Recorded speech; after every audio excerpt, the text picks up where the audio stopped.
الصراط المستقيم صراط الذين أنعمت عليهم غير المغضوب عليهم ولا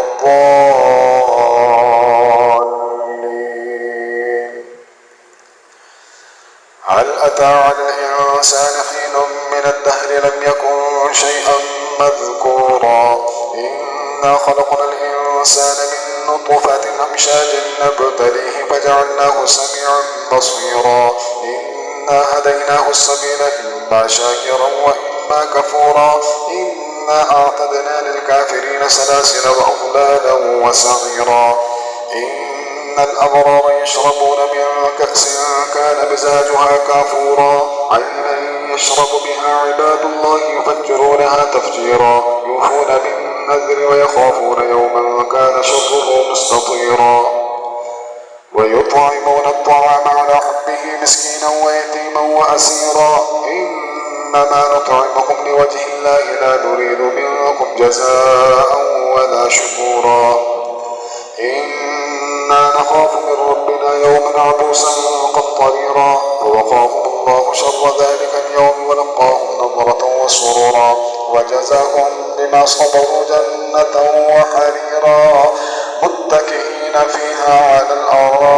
الأرائك لا يرون فيها شمسا ولا زمهريرا ودانية عليهم ظلالها وذللت قطوفها تذليلا ويطاف عليهم بآنية من فضة وأكواب كانت قوارير من فضة قدروها تقديرا ويسقون فيها كأسا كان مزاجها زنجبيلا عينا فيها تسمى سلسبيلا ويطوف عليهم بلدان مخلدون إذا رأيتهم حسبتهم لؤلؤا منثورا وإذا رأيت ثم رأيت نعيما وملكا كبيرا وليهم ثياب سندس خضر واستبرق وحلوا أساور من فضة وسقاهم ربهم شرابا طهورا إن هذا كان لكم جزاء وكان سعيكم مشكورا إنا نحن نزلنا عليك القرآن تنزيلا فاصبر لحكم ربك ولا تطع منهم آثما أو كفورا واذكر اسم ربك بكرة وأصيلا ومن الليل فاسجد له وسبحه ليلا طويلا إن هؤلاء يحبون العجلة ويذرون وراءهم يوما ثقيلا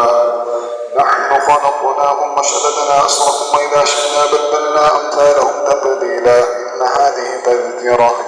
فمن شاء اتخذ إلى ربه سبيلا وما تشاءون إلا أن يشاء الله إن الله كان عليما حكيما يدخل من يشاء في رحمته